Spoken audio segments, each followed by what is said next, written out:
parte reticular. A parte que é compacta, ela emite fibras, tanto para a via direta como a via indireta.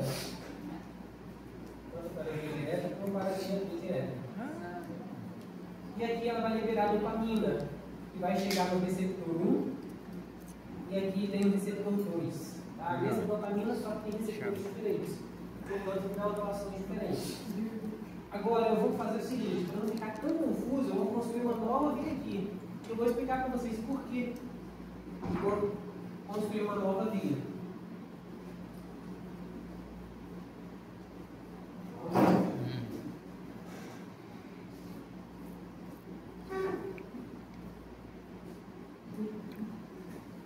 Tem mais calma que essa questão.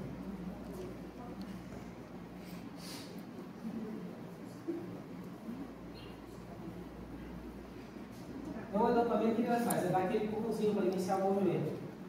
Sem a dopamina, a pessoa fica travada. Ela quer fazer movimento, mas não tem nada para empurrar ela para fazer movimento. Então, o que vai acontecer com essa via aqui? Ela tem que estimular. Vai ser absolutamente igual ao que está aqui. Só que nessa via aqui ela é um pouco diferente, porque o nosso corpo ele é balanço, ele é equilíbrio. Se eu tivesse uma outra via que fizesse exatamente a mesma coisa que isso aqui, eu não teria um equilíbrio. Por exemplo, para você fazer crochê, cirurgia, ou seja, você tem que ter um equilíbrio do quanto que seu músculo vai contrair ou não, tanto na parte extensora como na parte flexora. O que eu quero dizer com isso?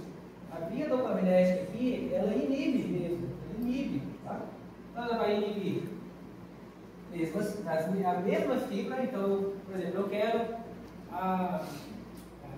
falei da básica da dopamina, mas vocês têm noção disso, você tem que cuidar. Lá no músculo, tem nervos que chegam, legal, né? E aí, os nervos eles vão estimular as fibras musculares, beleza, né? E esses nervos eles carregam informações diferentes. Então, dentro, por exemplo, dos músculos extensores, eu não tenho doença radical, é só estender e pronto. Pode ter uma atenuação, porque eu não posso estender tudo, senão vai ter uma contração involuntária, chamada espasticidade, tá bom? Então, o que acontece? Essa via aqui, a via dopaminérgica, na via indireta, ela vai fazer o quê? Ela vai inibir a atuação de um outro neurônio desse neurônio. Tá? Então, vamos lá, vai inibir, ó. Inibiu o neurônio que nasceu do putômen, que é o mesmo aqui, tá? E chegou no globo pálido o quê? No globo pálido externo. Esse aqui é o globo pálido externo, GPE. Esse aqui é o globo pálido interno, GPI. Tá? Então, esse aqui é o globo pálido externo. Então,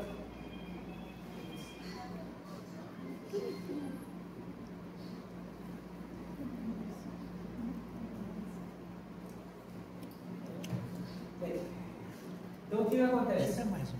Ele vai inibir. Então, se ele inibiu a produção de GABA, aqui, que ele inibiu a produção de GABA, esse neurônio que está no GPE, ele vai atuar. Tudo ao contrário. Mas por que, Samuel? Por que isso aqui é o contrário? Eu não entendi. Porque esse aqui é o seu equilíbrio. Para você, por exemplo, fletir, eu quero fletir a minha mão até aqui, ó, eu não quero fechar até aqui. Então, nesse momento, existiu um equilíbrio dopaminérgico. Não é tudo ou nada. Se eu fechar minha mão com tudo aqui, inclusive, se eu salto de rechaço, também tem pacientes que tem consideração elevada. Então, a via indireta, ela inibe e excita ao mesmo tempo os antagonistas. Exatamente. Para que você tenha um controle muscular. Os antagonistas, isso aí. Essa é a questão. Porque você precisa desse controle, você não precisa ser radical. Eu quero pegar meu lápis, não precisa espremer ele até quebrar. Então é isso que acontece. Eu preciso de um equilíbrio. Eu vou fletir a minha mão, meus dedos, mas eu preciso fletir tudo, não é tudo ou nada. E é nesse momento que a minha via nigroestriatal, substância negra estriado, ela atua. Então, o que ela fez? Aqui ela inibiu através do receptor D2, porque essa via que vai para o GPE, o receptor dopaminérgico é D2. A via que vai para o GPI, ó, o GPI número 1, ó, a interface é a minha aqui, tá vendo? 2, né? 2, o parte externo. Acho que ficou legal, mas não parece comigo. Então, o receptor 1 está no GPI, é a via que vai para o GPI. O receptor 2 é a via que vai para o GPE. E ela tem uma atuação contrária ao estímulo cortical. Inibiu, então, a fibra que nascia no glutame, ela foi inibida, então ela não vai atuar, vai produzir menos GABA. Quando ela produzir menos GABA, o GPE ele vai começar a trabalhar. Ele vai trabalhar, vai atuar e vai produzir GABA aqui. Quando ele produz o GABA aqui, o que vai acontecer? A fibra que nasce no subtalâmico vai ser menos estimulada, então não vai ter um estímulo. Então o núcleo subtalâmico não vai ter o seu estímulo para produzir o seu glutamato, que deve ser aqui. Então, se tem menos estímulo, essa fibra aqui, ela vai trabalhar. Ela vai trabalhar. E quando ela trabalha, vai produzir o GABA, e daí vai ter menos estímulo. Só que o que acontece? Nessa via aqui, isso aqui é um pouco diferente. Que nesse núcleo aqui, nessa via, quando tem menos estímulo glutamatérgico, aí que está a questão, cara. Isso aqui é a questão da neuroanatomia e da fisiologia. Essa fibra aqui, ela não vai ser excitada. Isso aqui é via normal. Ela vai ser menos excitada. Entendeu agora? Então, se ela vai ser menos excitada, ela não vai liberar o GABA. E quando ela não libera o GABA, isso aqui, em vez de descer, ela sobe. Vocês entenderam a diferença? A transição está aqui, ó. Alguns núcleos, quando eles não têm a influência do núcleo subtalâmico, né, ou seja, quando ele não tem a influência do glutamato, ele, em vez de liberar o seu pulso GABAérgico, ele deixa de liberar qualquer coisa. Olha que confusão, cara. Então, se ele não liberou o GABA, se ele deixou de liberar o GABA em alguns núcleos, essa fibra aqui ela vai se produzir, ela vai se contrair. Então, essa aqui é a confusão da coisa. Parkinson. Parkinson é a degeneração da substância negra. Degeneração da substância negra. Então, se é a degeneração da substância negra, essa aqui, ó, ela tende a ficar bloqueada. Vou falar primeiro da... E aí esse conceito é importante. Do mais estímulo e do menos estímulo, nesse momento. E aqui chegou o conceito do mais estímulo e do menos estímulo. Então, alguns núcleos, se eles não forem estimulados, simplesmente não vão fazer nada. Tá? Alguns núcleos, se eles não forem estimulados por outra situação, ele vai fazer o trabalho dele. Então, aqui na doença de Parkinson, se eu não tenho o empurrãozinho para via agonista, via direta, atuar, o que vai acontecer? Isso aqui, ele vai deixar de ter o seu estímulo. Se ele tiver menos estímulo, apesar de ter o comando do córtex, se ele tiver menos estímulo, se você tiver um estímulo, o que vai acontecer? Vai ser tudo ao contrário. Nesse caso, vai ser tudo ao contrário. Que confusão, cara, né? Mas é assim mesmo. Paciência. Então, se ele tem menos estímulo GABAérgico, esse aqui, algumas elas vão atuar. Alguns núcleos do GP vão atuar. E quando eles atuam, eles liberam GABA. E aí o tálamo, ele deixa de produzir. Tudo isso é para algumas fibras. Então, repare, nesse momento, você deve reparar o que é a clínica da doença de Parkinson. Hipocinesia, rigidez, tremor, alteração de marcha. O que é hipocinesia? É questão de movimento. Se na minha via dos músculos agonistas eu tenho uma hipocinesia, eu tenho dificuldade de iniciar qualquer movimento. Tem dificuldade de iniciar qualquer movimento. E se a pessoa não tem expressão facial, se está conversando com ela, você contou uma piada, ou sua piada é muito ruim, olha que é risco na aplicação. Ah, foi por causa disso aí, né, Isadora? Você não deu risada? Por quê? Porque não consegue iniciar o movimento da mímica. Você não deu risada que ela... Os músculos agonistas tá. do córtex corticonuclear, né, corticomundino, os músculos núcleos do facial, do cajadinho, eles não recebem a autorização do GPI e do GPE. Eles não recebem a autorização tanto do músculo agonista como do músculo antagonista. Então, no doença de Parkinson, existe uma predominância da destruição da via direta. Então, o que acontece? Existe uma hipocinesia, porque a via indireta, por definição, ela já causa o quê? Ela já causa diminuição, por definição, diminuição do movimento. Agora, se a via direta também houver essa diminuição de movimento, não, virou hipocinesia, que é a lentidão de movimento. Então, a pessoa não tem, ela quer manifestar, mas ela não consegue. Ela quer se levantar para caminhar, ela não quer se levantar, mas ela fica travada. A gente chama isso de congelamento. Estou explicando para vocês o mecanismo de congelamento do espaço. Acho que nunca falou isso. Ela fica congelada. Por quê? Por conta dessa sensibilidade alterada. O D1, que deveria dar um empurrãozinho, estimular para que isso aqui, essa mensagem, ela iria acontecer.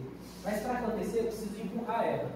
Se não tem empurrão, a mensagem ela quer acontecer, não acontece nada. Então não tem empurrão. Então fica desse jeito, você fica congelado. Ela tem você já viu dois passos? Uma pessoa 32 passos, não sei o quê. Já. Fica congelada. Ela não consegue andar. Então esse aqui é o mecanismo da hipocinesia. Tá? Qual o mecanismo do tremor? Eu falei que existem algumas outras substâncias aqui, o GPI e GPE, tá? Substância B, encefalinas. Existe também a acetilcolina. A acetilcolina é muito bacana, só para ficar mais legal no lugar, faz justamente o contrário.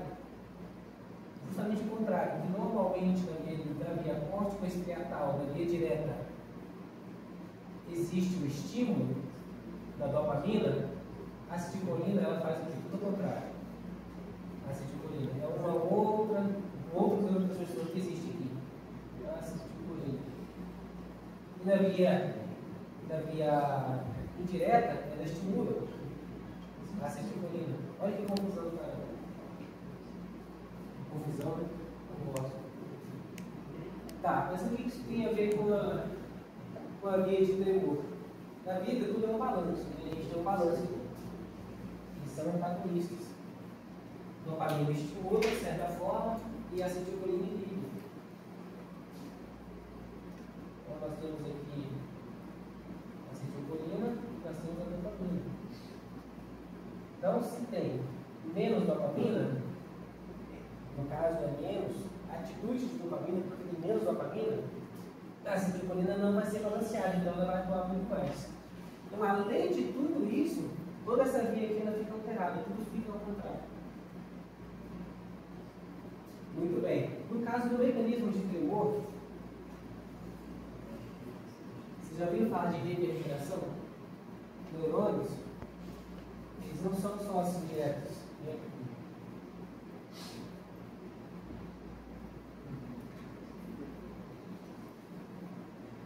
Então o mecanismo ele não é só para cá. O neurônio que está aqui, ele pode enviar fibras de volta, e assim sucessivamente. Então essa é a comunicação, essa é a conversa que o cérebro tem. Então, o que acontece? Quando você tem um mecanismo de estímulo da via direta, os poucos que se sobram, elas ficam se reverberando aqui. Então, existe uma mensagem de contração e relaxamento. Contração e relaxamento. Qual é o resultado disso? Tremor. A pessoa fica tremendo por conta dessa reverberação. Agora, o que eu vou fazer?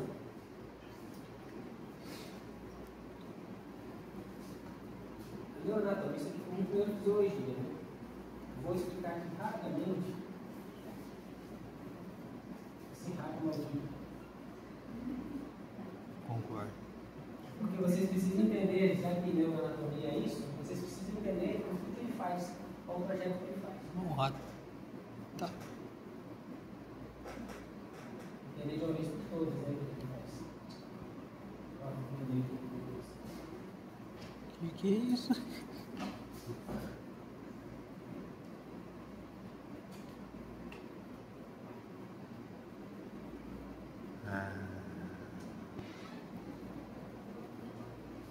Vai. O que o globo pálido faz? Cara de que você O que viu? o núcleo caudado faz? Isso aqui, acredite em mim, se esquema ver, isso aqui ajuda você a acertar a prova e qualquer outra situação de hoje. Primeiro, ele está lateral ou medial otável? Lateral otável, tá bom? Então, na aula que vem, é possível ver a cabeça do núcleo caudado, do ventrículo lá, na prova prática. Então, eu vou mostrar para vocês, a cabeça do núcleo caudado que é isso aqui, ó. Qual é essa ideia de endobioclismo? A ideia precisa ser entendido que não é o sol cutâneo que faz, emite essa fibra para via direta e para via indireta. Tá?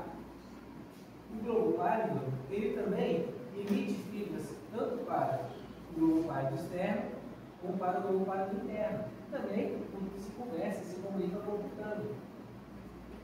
Então, por que isso é importante? Aí tem a ver com a amígdala, que isso vai ser visto em outra aula. Tá. E aí, tem alguma dúvida por enquanto? É difícil, né? Vocês olham para chave. Só dá mais uma duas dedinhas. Vocês olham para chave.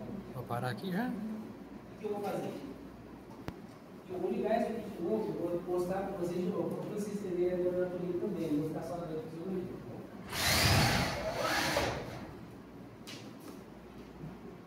Vocês que desligam sozinho.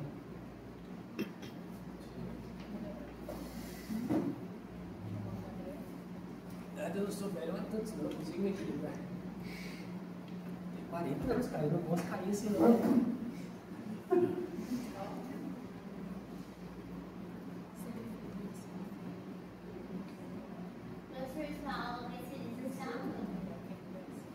Pode ser? Eu ia começar com vocês conversando. Se vocês falarem que pode, porque tem que ser episódio para ser moral, eu não acho que não acho correto. Ah, beleza.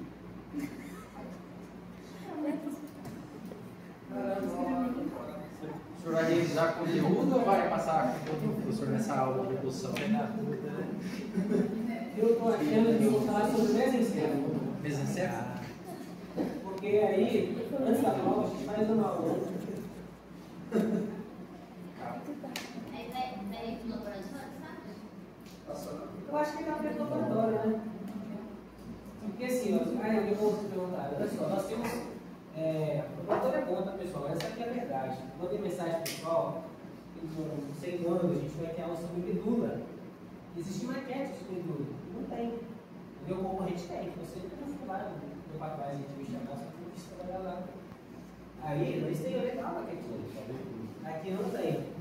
E tem certas coisas que não vai ter como ver, por exemplo, no curso da base.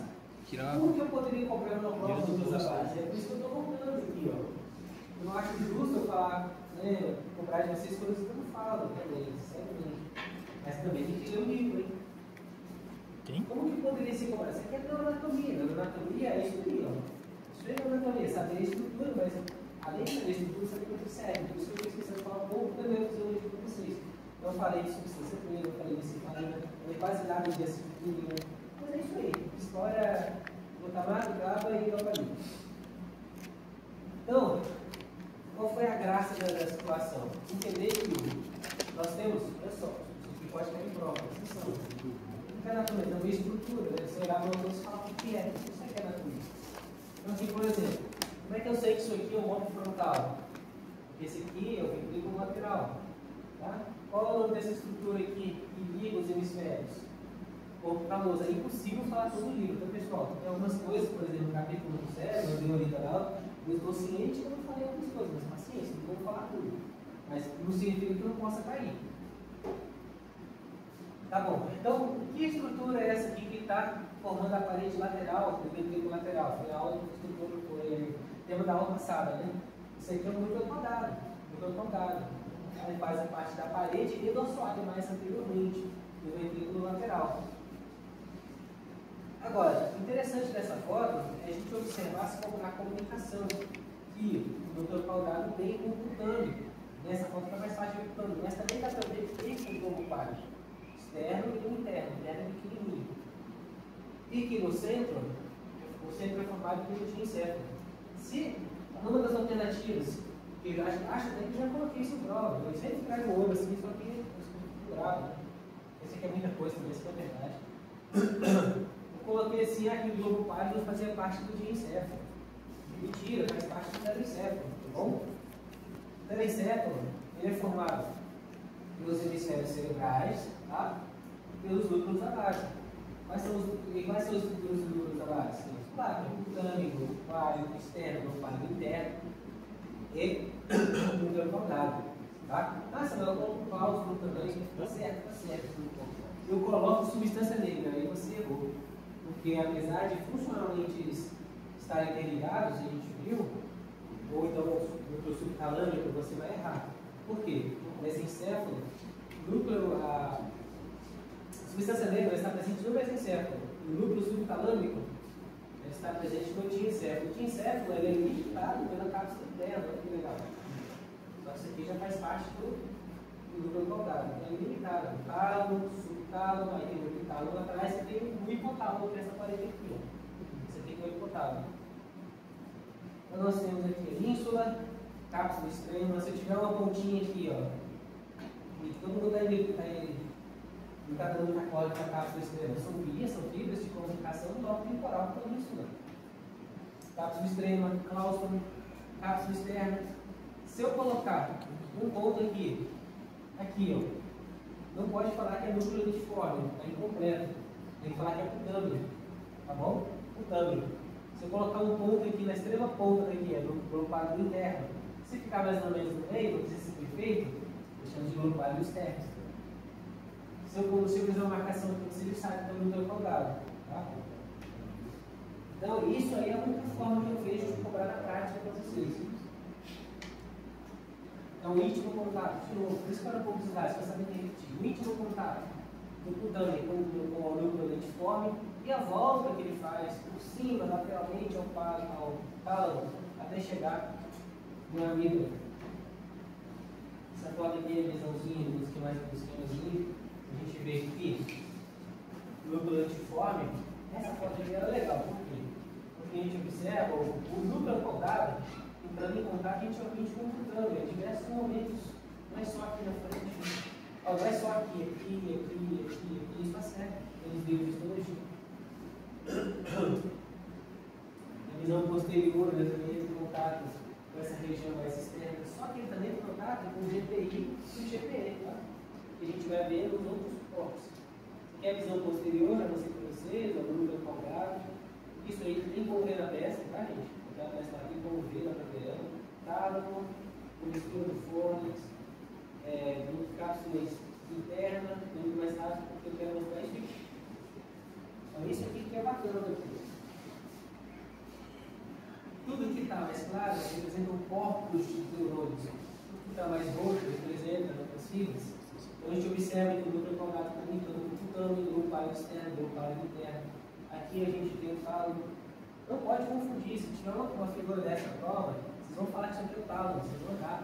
Estou dando todas as dicas possíveis. O tálamo ele faz limite aqui com o terceiro ventrículo, tá? Na verdade está posterior ao terceiro ventrículo. Isso aqui seria o hipotálamo, isso aqui já é o núcleo talâmico. Tá bom? Isso aqui já é o núcleo talâmico, mas o que está do lado do terceiro ventrículo é o hipotálamo. Tem que tomar cuidado com essas situações. Tira foto, pontos mamilares, faz parte do hipotálamo, isso aqui é o trato óptico.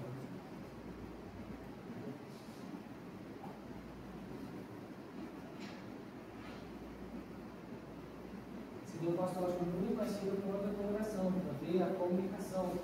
Aquelas fibras, né, que vão para a via direta, fibras que às vezes vão para a via direta, desculpa, GPI, fibras que vão para a via direta. E daí a comunicação com o tálamo. E aí, se a gente é muito emocionado, a gente tem falado do tálamo, qual o núcleo, né? Qual o núcleo que é? Ventral anterior e ventral lateral. Desses vários núcleos. Pelo livro são 50 núcleos, e destaca no futuro, uns 10 que destacam, né? Nem da Deus de funcional, quando a gente fala cada parte da auditoria, a gente sabe todos os núcleos, não faz sentido nenhum saber, a gente tem que saber os núcleos mais importantes. Por exemplo, na neurocirurgia funcional, a gente tratar desse parte, eu vou lá no núcleo subtalâmico. Lá no subtalâmico e nível vem direto. Olha que bacana. Essa é a ideia do DBS. Isso aqui é a substância negra. Existem fotos, eu não coloquei aqui, porque eu estava falando de partes, existem fotos da substância negra, não nessa coloração, mostrando que ela fica branca mesmo na vez de partes, porque o cérebro dela, exceto de paciente vez de partes, a substância negra que fica mais negra, ela fica mais branca. Isso aqui é legal também, porque aqui a gente está vendo o núcleo do automotor, a aula passada, ou retrasada, a gente vê as fibras passando por dentro do essencial.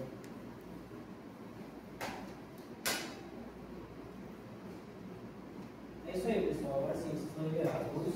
Sábado, então, vou agendar. Está 8 horas, hein?